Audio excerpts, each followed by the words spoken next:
Every government, every economy, every institution is meant by God for the good of the human person, not the other way around. Institutions and governments are supposed to serve humanity. Humanity does not exist to serve governments. And I think this is one of the big battlegrounds conceptually.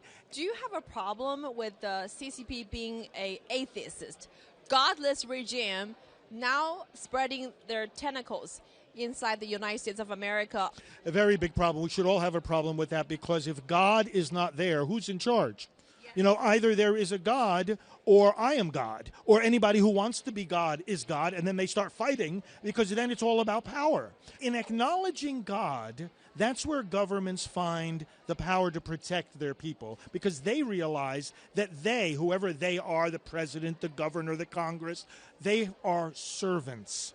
And that's the difference between a government that acknowledges God and one that does not. One that does, that's where human beings have real freedom. Because if God is there, if he's real, then none of us can be God. So are you concerned about the CCP's infiltration in this country and worried about we're losing America to a godless regime?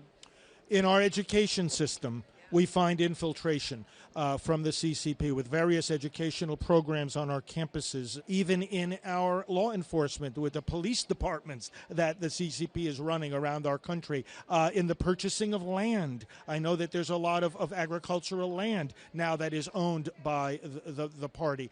The infiltration via technology. I'm just learning about a lot of this myself. I can tell you so many of my fellow Americans who would be deeply disturbed by this still don't know about it, which is why your work is so valuable. And so I'm so happy to be with you here today, because our people need to learn more about this. We're just learning a lot more about it. And yes, it's very troubling.